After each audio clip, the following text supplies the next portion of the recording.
ويفوز نادي الزمالك وينتصر نادي الزمالك بالسوبر الافريقي عشان يتقاسم الفريقان لقبي القرن. يتقاسم ايه يا حبيبي؟ لقبي القرن. ما هي ظابطت بقى. لا بص يا عبد الجواد، الموضوع شكله كبير قوي عشان يتقاسم، دي الموضوع وسع قوي، دي محتاجه حلقه. محتاجه حلقه. فانا رايي ان احنا نستناك جوه او فوق كما تشاء. وفي مكان على السطح والله، ولا هو كان حاجز مكان بقى تاني من فتره؟ انا ما سمعتوش بقالي كتير والله، مش عارف هو كان فوق ولا جري يا ولا عم ما كانش فوق، يطلع فوق. عموما استنانا بعد كده فوق على سطح عم حماده ونقول لكم السلام عليكم، اهلا بيكم في حلقه جديده على قناتكم وصفحتكم برنامج الصليط الرياضي. وقبل ما نبدا نصلي على النبي عليه الصلاه والسلام، واللي ما اشتركش في القناه يشترك ويفعل زر الجرس، وما تنساش اللي اخواتنا واهلنا في فلسطين والسودان ولبنان واليمن وكل بلاد ربنا يرحمنا كلنا ويسترها معانا جميعا. اذا عجبتكم الحلقه ما تنسوش تشتركوا في القناه وتخبطوا اللايك. احنا بنحاول نغير الشكل شويه كده عشان ما نبقاش روتينيين اكتر من اللازم.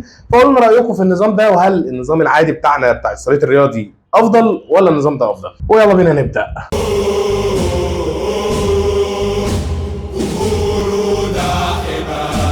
عبد الجواد يا جماعه بيقول لنا عشان الزمالك فاز بالسوبر الافريقي يبقى يتقاسم لقب القرن مع الاهلي. ما هي ظابطت بقى اللي هي زيطه بقى، اللي هو اي حاجه. يا جماعه انتوا لعبتوا ماتش سوبر افريقي، انتوا ليه كل ماتش بتلعبوه من وجهه نظركم بتلعبوا على اللي يشيل، على اللي فات، على التاريخ؟ ولسه عم دونجا بقى، لسه عم دونجا جاي كمان هيقول لك بقى ليه. الموضوع صعب جدا، يعني الانتماءات بتغلب قوي على الجماعه المحايدين. لا بغض النظر عن الانتماء، المبالغات بتغلب قوي عليهم. يعني عندك مثلا الاخ شيكابالا بعد الماتش طلع وقال تصريح كده غريب، تعالوا نسمعه مع بعض ونعلق. احنا الواحد مننا ب20، الزمالك خد الكاس، فاحنا الواحد مننا ب20 فعلا. الصراحه انا مش عارف اقول لك ايه يا شيكابالا. شيكابالا بيقول لك ان الواحد منهم ب20 عشان ايه؟ عشان خد ماتش السوبر ده. طب بقى اللي قبله الكاس مثلا كان الواحد منهم بايه؟ طب قبله، طب نهايه القرن كان الواحد منهم بايه؟ طب اقول لك حاجه، مش هو الواحد منهم ب20 وهو اللي بيتزعم من فكره الواحد منهم ب20؟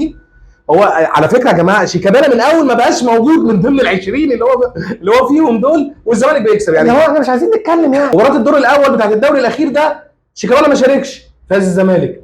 السوبر ده شيكابالا ما شاركش، فاز الزمالك. الفكره ان شيكابالا بما انه ما بقاش ليه تواجد خلاص في التشكيل الاساسي، فلازم يخلق لنفسه دور، لازم يعمل لنفسه دور، لازم يورينا قال ايه. هو بسبب كلامه في اوضه اللبس الزمالك نزل، والفيديوهات اللي بيفرج عليها اللعيبه عشان يحمسهم. قال لك انا فرجت الفيديوهات على اللعيبه عشان احمسهم، وقلت لهم ايه، لو ما كسبناش الماتش ده ما نبقاش رجاله. طب هل الحوار ده مثلا ما دارش قبل كده بين شيكابالا كابتن الفريق ولاعيبه الزمالك على مدار الماتشات اللي فاتت كلها اللي خدوا على عينيهم 5 و4 بنتائج كبيره؟ هل انتوا بقى في الماتشات دي ما كنتوش رجاله؟ مثلا ماتش القرن الافريقي، ماتش دوري الابطال، ماتش القرن اللي بجد في غرفه الملابس، ما كنتش بتقول للعيبه لازم نبقى رجاله ونكسب الماتش؟ ولا انتوا في الماتش ده ما كنتوش رجاله، ولما كسبتوا الماتش ده بقيت الواحد ب20 راجل؟ هي اللقطه بقى، ما هي اللقطه هي اللقطه هو الكلام واي كلام وبنزيد ونعمل. وامنهم لله اللعيبه بتاعتنا اللي سمحت لانصاف لاعبين بمعنى الكلمه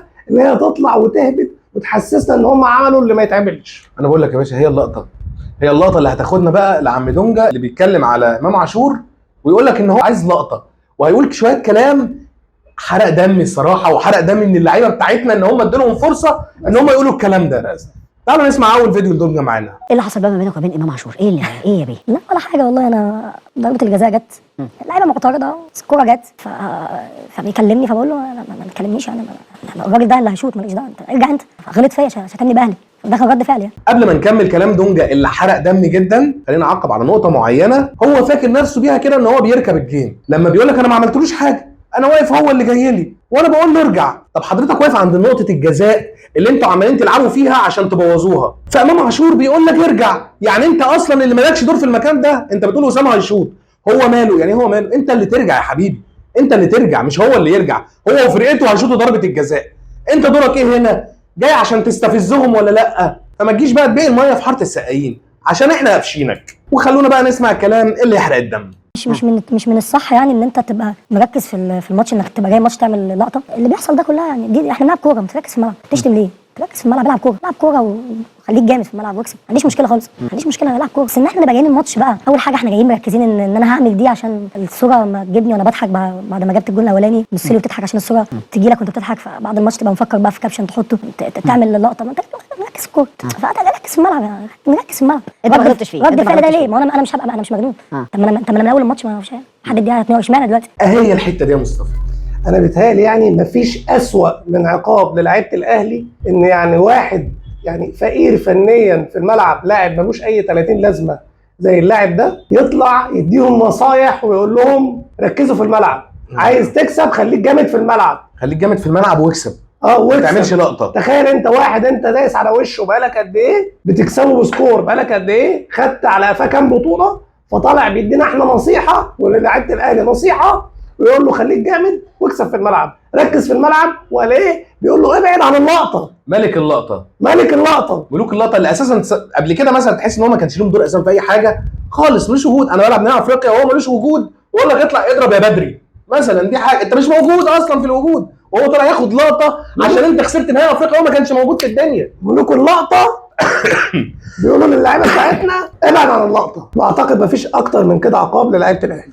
انا رايي يا جماعه ان الفيديوهات اللي زي كده دي تشتغل كده في مران اللعيبه، يفضلوا يسمعوا الكلام ده، اسمعوا الكلام ده، عشان احنا ان شاء الله احنا المفروض هنلعبهم قريب ان شاء الله في السوبر اذا تم، يعني سوبر مصر اذا اتلعب في مكانه. اتمنى ان هو يتلعب في وقته، اتمنى انه يتلعب في وقته، واتمنى ان احنا نقابل الزمالك بسرعه. بالظبط كده. والاهلي اللي هم عمالين بيحفلوا عليه وزايطين كده الزيطه دي كلها، هيشوفوا ساعتها كل واحد هيعرف حجمه الطبيعي. دونجا قال ايه تاني؟ تعالوا نسمع ملك اللقطه الحقيقي. الملعب ده انتوا اول مره تلعبوا عليه المملكه ارينا، شفت الملعب عامل ازاي والجمهور كان عامل ازاي والصوت كان عامل ازاي، خد بالك الملعب كله انا ما شفتش جمهور الزمالك وما سمعتش جمهور نادي الزمالك بس. ما اكيد هتسمع جمهور، انت مش هتسمع بس، مش هتسمع صوت الجماهير كلها اللي لا حواليك. لا جمهورنا كان مغطي عليا جماهير في الملعب. طب يمكن عشان سمعك تقيل مثلا، يمكن عشان انت دلوقتي طالع تاخد لقطه او بتاكل عيش او بتشتغل جمهور بيحب يسمع كلام فبتسمعوا له عشان تشتغلوا بيه، وعلشان بس الجماعه اللي بيتفرجوا علينا يبقوا فاهمين ان احنا مش بنتكلم اي كلام، ونعرفكم ان هو اللي بيقول اي كلام، اللي بيقول لك دلوقتي انا مش سامع غير جمهور الزمالك. تعالوا دلوقتي نسمعه بيقول ايه، وابوه بيشجع انهي فريق. ايه اللي كان بيقف وايه اللي بيحصل وايه وتمت ليه؟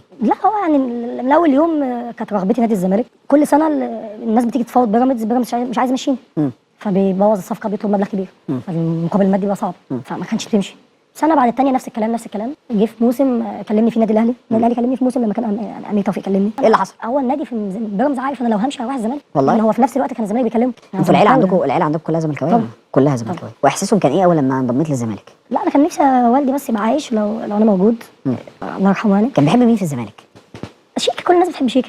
كنت انا لسه في بيراميدز وكان اول سنه ليا في بيراميدز، كنت ساعتها في منتخب مصر وكنت بروح دايما وبتاع. بعدين هو جه اتكلم معايا قال لي نفسي اشوفك في نادي جماهيري ونادي الزمالك، وانا كنت زملكاوي وانا واصحابي زمان كنا بنتفرج على النادي، فيعني شد حيلك ان شاء الله تروح. طبعا ربنا يرحم والده ورحمه الله عليه، بس انتوا واخدين بالكم قال ايه؟ قال لك والدي كان زملكاوي وكان بيحب شيكا. ويقول لك انا لو كان اتعرض عليا الاهلي لا انا عايز العب في الزمالك. اتعرض عليه الاهلي. بيقول لك انا لو كنت عايز اروح الاهلي كنت رحت. كده امير عرض عليه. اتعرض عليه، بس هو عشان بيحب الزمالك وعشان هو ابن الزمالك البار بالظبط يعشق الزمالك، فقال لك لا انا مش هلعب غير في الزمالك. كان نفسي والد الله يرحمه يبقى موجود عشان هو بيحب الزمالك وبيحب شيكا. طب تعالوا بقى نسمع دونجا قبل ما يروح الزمالك كان بيتكلم ازاي على الاهلي، وكان بيقول ايه على والد الله يرحمه، وكان بيشجع مين. لو الاثنين دخلوا عليك اهلي وزمالك والاثنين حطوا ارقام كويسه، يعني تتفضل ايه او انت انتماءاتك ايه؟ لا بص يا كابتن سيف، هو انا يعني حته اللي ما بلعبش على حته الانتماء دي قوي. انا لاعب محترف كده، يعني سواء اهلي سواء زمالك سواء بيراميدز سواء في اي مكان تاني. انت صغير كنت بتشجع ايه؟ بشجع كوره. بس بتتفرج على الباسكت؟ لا لا لا. طب الاسره انتماءاتها ايه؟ يعني انا كان والدي الله يرحمه كان اهلاوي. سبحان الله، يعني ابوه الله يرحمه قبل ما يروح الزمالك طبعا كان اهلاوي. لا اله الا الله. يعني حاجه عشان بس تعرفوا، رحمه الله عليه، عشان تعرفوا بس ملوك اللقطه اللي طالعين بياخدوا لقطه على جمهورهم. يسالوا على الانتماء يقول لك انا ماليش انتماء، انا ولا اهلاوي ولا زملكاوي، انا بشجع باسكت. انا بشجع كوره بس. انا بشجع كوره بس، ماليش دعوه. انا محترف. الاهلي فريق كبير والزمالك فريق كبير، ودايما كان في كل لقاءاته بيقدم الاهلي على الزمالك. بالظبط. دلوقتي بقى الزمالك لعب ليه او قدامه شرف. بس اقول لك على حاجه انا مش مستغرب، اذا كان ناصر ماهر ابن الاهلي لما راح الزمالك لا هناك اساطير، قعد يكلمك على اساطير ويقول لك هناك انا شفت هناك اللي ما شفتوش، وان ابويا الله يرحمه كان زملكاوي وعلمني ازاي اشجع. بس انا عايز اعرف سمعنا قصص وافلام. هو ناصر ماهر عرف منين ان في الزمالك اساطير؟ يعني عرف منين ان في الزمالك اساطير وفي الاهلي نجوم؟ يعني بتبان منين يعني؟ يعني مثلا كان بيحتاج يدخل جوه الزمالك عشان يعرف ان جواه اساطير؟ ايوه مش اي حد يعرفها. عارف برضه لما يخش اوضه اللبس ويلاقي شيكابالا بيقعد يعمل له كده وعايزكم احنا بقى شغلته اللي هو فاهم انت ازاي؟ عارف انت جو النبطشيه؟ مع الاسف بس مع الاسف فاحنا نبطشيه بس صناعيه. احنا نبطشيه بس صنايعيه.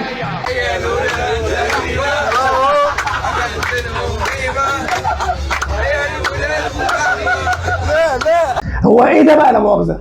يعني ايه اللي احنا سمعناه بودننا ده؟ يعني ده يندرج تحت بند ايه؟ اقول ولا ما اقولش؟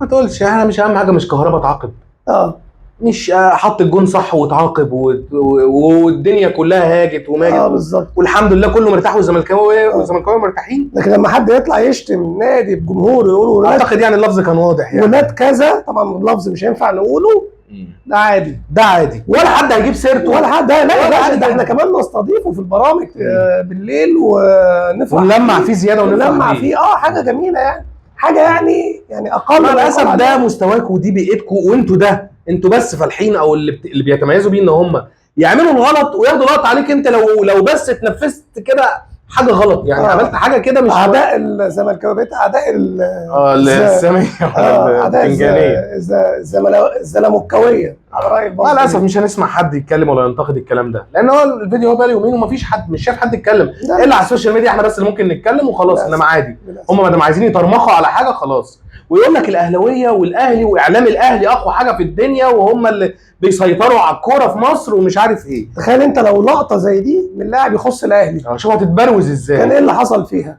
امام عاشور لحد دلوقتي عمالين يبروزوا وعمالين يتخانقوا يتكلموا على قصه ان هو بيتكلم مع جمهور الزمالك ازاي ومش عارف ايه، والاهلي هيعاقبه مش الاهلي مش هيعاقبه. طب ماشي انا معاك، الاهلي رغم ان هو كان بيتشتم برضه هو خارج، اقول لك ماشي الاهلي ممكن يعاقبه على الاسلوب انك ما تتكلمش مع حد وي بس انتوا بتنتقدوه ان هو بيرد. امال شيكابالا بقى والعيشه اللي احنا عشناها مع بعض مثلا مش كنت بتقول على شيكابالا السبب؟ مش كان بيقول على شيكابالا رد فعل، اصل اتعمل فيه، اصل ده بقى مش رد فعل، لكن ده مش رد فعل. عالم رمم. صفحه الزمالك الرسميه حاطه الصوره دي وكاتبه عليها ايه اللي حصل عندكم، ما تسمعونا حسكم. الكلام ده يا جماعه من صفحه رسميه، صفحه الزمالك الرسميه تلقيح على الاهلي. تخيل برضه لو كان صفحه النادي الاهلي الرسميه هي اللي كاتبه البوست ده، كان ايه اللي حصل؟ ما كانش حاجه تحصل. ايه اللي هيحصل يعني؟ ده احنا كبار يعني، الحاجات دي المفروض عادي. صحيح، الحاجات دي عادي. هو ممكن معانا زي كده ما عملوش قبل كده صح ولا حاجه، زيطه لمجرد ان الاهلي قال لهم نتمنى اعاده لقاء العام الماضي. تعال نشوف او ننتظركم، تعال نفتكر كان ايه اللي كان رد الاهلي يا سيدي: ننتظركم في البطوله القادمه من اجل اعاده لقاء العام الماضي. وده كان رد الاهلي على تهنئه الزمالك بفوز الاهلي بدوري الابطال الافريقي لتاني سنه على التوالي بعد الفوز على الزمالك في نهائي القرن. ايه اللي يحصل بقى لما ينزل بوست زي فلما الاهلي ينزل بوست زي ده الدنيا تقوم هناك وما تقعدش، وينزلوا بيان ويسحبوا فيه التهنئه، وبعد كده الاخ الكابتن المحترم حسين لبيب نزل بيان تاني ويقول لك سوقه وعوام والقصه دي كلها، والدنيا قامت وقتها ما عادتش. بالرغم ان الاهلي ساعتها اقال المسؤول على السوشيال ميديا بسبب البوست ده اللي لحد دلوقتي احنا مش عارفين هو فيه ايه الصراحه، بس مناقشات عاديه العالم كله بيعملها جدا. واضح ان احنا اللي بنعمل لهم حساب زياده عن اللزوم. احنا ساعتها كنا عملنا فيديوهات عن الموضوع ده وجبنا بايرن ميونخ وهي بتعمل معانا نفس القلش ده. بنصف عادي. الاهلي سبايرن على الاهلي ده بعيد عننا. وبعدين انا هقابلك فبقول لك اتمنى اعاده العمل، يعني ليه خدتها حتى بالجانب ان انا هكسبك؟ بقول لك انا اتمنى ان انا اقابلك تاني، وبعدين حتى لو تمنيت ان انا اكسبك معلش يعني وانا هلعبك واقول لك ايه؟ يعني اتمنى لك انك تكسبني، اتمنى لك حظ اوفر القادم يعني يعني. وانا بقول لك احنا البايرن ميونخ كان في التلقيح ده بهزار برضو بيننا وبينهم، هم يقولوا كلام زي كده واحنا بنقول كلام زي كده والدنيا كانت عادي. بس بقول لك احنا وبايرن ميونخ الكلام ده ممكن الزمالك بقى تعمله مع ريال مدريد. بالظبط. ريال مدريد اللي لبيبه عايز يلعبهم عشان هو بطل السوبر الافريقي. انا اتمنى، انا عن نفسي اتمنى والله، انا اتمنى لكم كل خير. اتمنى من الناحيه الثانيه نشوفكم في محفل زي ده عشان نشوف الحفله اللي ممكن تتعمل ساعتها هتبقى عامله ازاي. دي هتبقى ليله يا ليله يا ليله يا ليله. محمد الشيخ شفت فوز الزمالك امس، اظن عمل توازن في الكره المصريه. لا توازن ما راح يعملها، ولا فوز ولا فوزين ولا بطوله ولا اثنين ولا 10 حتى يعمل توازن مع الاهلي المصري، لكن وجه ضربه قاسمه للاهلي المصري ان تكسب يعني او ان يخسر الاهلي المصري كاس السوبر لسنتين متتاليتين العام الماضي من اتحاد العاصمه الجزائري والان من الزمالك. الضربه الثانيه انها جاءت ايضا من الزمالك، ولكن ان يحدث توازن مستحيل، لا توازن بين الزمالك والاهلي الا ان يتوقف الاهلي على الاقل 30 سنه ممكن يلحق الزمالك. هو ده الكلام. انت عشان تتساوى معايا من وجهه نظر الواقع، من وجهه نظر الناس اللي بتفهم زي المحللين اللي بيتكلموا على قناه اكشن، بيقول لك عشان تتساوى مع الاهلي او يحصل توازن زي ما بعض الناس بتقول محتاجين الاهلي يقعد 30 سنه. هو الراجل ده زملكاوي؟ ما يلعبش. الراجل ده زملكاوي؟ ايه 30 سنه دي؟ قليل قوي على فكره. الراجل ده شكله بيجاملهم قوي بجد. الموضوع كده غريب، انا بدات اشك في الراجل. 30 سنه ايه يا عم؟ 30 هو الزمالك بيلعب لوحده يا عم مشيها 30. ده لو الاهلي مش موجود اصلا هيقابلوا فرقه ثانيه اصلا هتعطلهم شويه. يعني لا عايزين مش اقل من 100 سنه ثاني يا عم. فبس عشان تعرف ان مش بماتش سوبر افريقي هتتساوى الرؤوس. ده اللي انتوا بتتمنوه بس كده، اللي هو عشان تقدروا تزيتوا بس كده وتحفلوا، يقول لك خلاص خدت القضيه واحنا خدنا قضيه المنسي. عشان هو احسن ان القضيه كانت تعبهم قوي. يعني انت تخيل انت كسبني وانت في ظل وجهه نظرك يعني انك في احسن حالاتك وانا في اسوأ حالاتي، كسبتني بضربات الترجيح، بس عارف والله كسبتني بالعافيه. بس عارف والله الناس دي والله بتصعب عليا، بتصعب عليا جدا والله. يعني تخيل القهره اللي احنا فيها دي والعذاب اللي احنا بنعانيه بقالنا كام يوم بصراحه. يعني ما اكدبش عليكم احنا زعلانين جدا ومقهورين. يعني انا عن نفسي مخنوق جدا من اللي حصل. تخيل خسرانين بطوله سوبر، بطوله ماتش واحد الماتش ولسه كسبانين قبلها كام بطوله. لا الكلام ده تخيل عندنا انت للاسف. هو ده فرق. ربنا يكون في عونكم بجد. انتوا مستحملين ازاي اللي بيحصل فيكم؟ مستحملين ازاي؟ بيقول لك يا عم استنى، ده بيقول لك يا عم انا سيد اسياد افريقيا. يعني واحد زي اسلام صالح يقول لك انا سيد اسياد افريقيا وهو بيخرج كل سنه تخيل فريق يا اخي، تخيل فريق يا مؤمن من ساعه ما اتعملت دور المجموعات في دوري ابطال افريقيا هو بيطلع حصاله، وهو طلع عدى من دور المجموعات 4 مرات بس. كل سنه حصاله. انت متخيل؟ بقى سيد وجاي يقول لك سيد افريقيا. يا عيني يا ابني يا ضنايا يا ابني. لا حاجه صعبه بصراحه. لا الموضوع صعب يا جماعه. لا بس انا الواحد زعلان برضو من يعني لينا بعض اصدقائنا الزملكاويه الواحد زعلان منهم قوي بصراحه. منهم ولا عليهم؟ لا زعلان منهم برضو. ليه؟ يعني ليه مش بيقولوا لنا كده؟ يعني هم ازاي يعني سر قوه تحملهم خلال الواحد يجرى له حاجه فيها يعني احنا خسرانين بطوله والواحد حاسس ان هو ايه كأن ميت له ميت. العمليه صعبه جدا بصراحه. ما بالكم انتوا بقى يعني ما شاء الله عليكم بتخسروا مثلا ايه؟ يعني ما شاء الله عندكم مواسم كتير صفريه بتطلعوا اصفار ومع ذلك بتكسبوا بطوله. بنشوفكم كده يعني خدوا الدنيا وما فيها، خدوا الدنيا وما فيها. ولا كأن في حاجه يعني. فاكر انت غندره لما يعني كان بيقول ازاي دي؟ غندره لما يقول مش عايزين حاجه خلاص خدنا بنسو مش عايزين حاجه خلاص. ما هو الدرديري طلع قال لك كده، ما هو الدرديري طلع النهارده ولا امبارح قال لك كده، قال لك احنا خلاص، قال لك احنا خلاص احنا مفيش ماتشات اهلي وزمالك تاني. هي خلاص كده عقليه البليله دي للاسف. هي عقليه بليله، اسال عنها. بس اقول لك الصراحه يعني انا بحسدهم بصراحه على السلام النفسي والاحساس بتاعهم اللي هم عايشينه ده بصراحه. والله يا جماعه احنا قلنا ان احنا ايه، احنا ادينا لعيبتنا وادارتنا وكل حاجه بما فيه الكفايه بعد الماتش، بس كان لازم نرد على اللي بيحصل ده عشان ده كان كتير برضه كتير. بالظبط. يعني كتير رد على كتير والله وما تعيش الوهم. لا وعلى منطقيه. يعني انت مش عشان كسبت ماتش في يوم انا اللي اديتك الفرصه فيه بشكل كبير باداء انت ما كنتش تحلم ان انا العب بيه، تطلع بقى تزيد وتقول لي انتصر الحق والفوق وفاز لاول مره من يستحق والكبير والكلام الفارغ، الكلام اللي ملوش اي 30 لازمه. وهم للاسف يعني مش للاسف يعني اقول لك يعني انت ما وصلتش غير مره واحده وبخطا مني. يعني انت على مدار ال 90 دقيقه اللي انت شايف ان انت عملت فيها اداء مبهر ما وصلتش للجون غير مره واحده. يا حبيبي انت ما عملتش حاجه. يحيى عطيه الله هو ما عملش حاجه، هو امتلك الكوره بس ما عملش حاجه. هي كانت غلطه مني، انا ما جيتش معاك بس انت ما عملتش حاجه. بس انت سبب ادائك. يعني تخيل انا ما جيتش، لعيبتنا ما جوش الملعب اليوم ده وانت ما عرفتش تعمل حاجه. انت سبب ادائك. انا عاجبني قوي ان هم هيصدموا والله، يتصدموا بعد كده لما يقابلوا فرقه ثانيه ويقابلونا احنا ان شاء الله يعرفوا. ده كان استثناء الماتش ده. الفكره بقى يا بطل انك توريني نفسك الفتره اللي جايه. يعني الشاطر اللي يعرف يستمر. احنا بنقع وبنستمر على مدار 7 سنين. احنا بنوصل لنهائي افريقيا في اخر 8 سنين. افتكر ماتش صن داونز وصلنا 7 مرات. الاولاني عملنا ايه في القاره بعدها، وافتكر ماتش صن داونز الثاني عملنا في القاره بعدها، وافتكر ماتش اتحاد العاصمه عملنا ايه بعدها الموسم اللي فات خدنا فيه ايه. وعايزك تفتكر اللقطه دي وان انت السبب في اللي هيحصل لك وهيحصل لافريقيا كلها. بالظبط كده. وخد بالك لو تلاحظ كزملكاوي جمهور الاهلي مش مركز خالص في كم التحفيل والكلام اللي بيتقال خالص. احنا كل اللي مركزين فيه وهدين الدنيا عندنا ان احنا خسرنا بطوله بشكل بالنسبه لنا غير مقبول. ممكن يكون انت بالنسبه لك ماتش زي ده لو كنت خسرته كنت هتطلع تتكلم على كل المؤامرات اللي في الدنيا، ولا كنت هتعرف ولا تدور على مشاكلك ولا ايه هو المطلوب وتعمله. لا كنت هتقعد تبكي وتتحجج بشويه حاجات فاشله هتخليك برضو فاشل على مدار السنوات اللي جايه. لكن الفرق بيننا وبينكم ان احنا لما بنخسر لازم نشوف احنا خسرنا ليه، نتكلم بواقعيه. خسرنا بسبب اخطاء تحكيميه او بسبب ظلم او باي حاجه بنقول خسرنا بسببنا، بنطلع برضه نقول ما عندناش شماعات جاهزه. ومع ذلك يا سيدي والله انا فرحان لك وعايزك تستقر وتستمر وتقف على رجلك. ولان انا عامه انا كاهلاوي ما احبش يبقى الخصم بتاعي او المنافس بتاعي ضعيف. لا انا عايز اكسبك وانت واقف على رجليك. انا عايزك بس تستمر على كده ان شاء الله. انا بس كل اللي مخنوق منه شويه الزيطه الزياده اللي ما بتقفش عندك، لا دي بتقلل مني انا.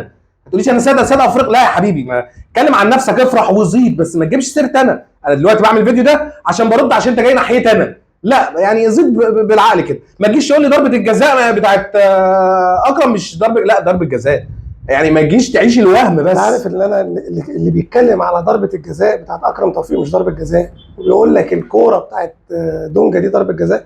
احنا وصلنا لمرحله العته في الكروي. توته تيجي منها ضربه جزاء؟ ده احنا وصلنا والله لمرحله عته الكروي. يلا مش عايزين نطول على الناس، نتمنى تكون الحلقه يعني نالت استحسانكم وعجبتكم وان شاء الله. قولوا لنا رايكم. قولوا لنا رايكم، هل الاسلوب ده احسن ولا الفيديوهات بتاعتنا العاديه احسن؟ وبرضو اخر حاجه ما تنساش افتكر ان انت السبب وان انت اللي صحيت البارد الاحمر. بس كده. السلام عليكم. اتعلم عليك يا وزان، ده هتبقى سواد على الكل. يلا بينا.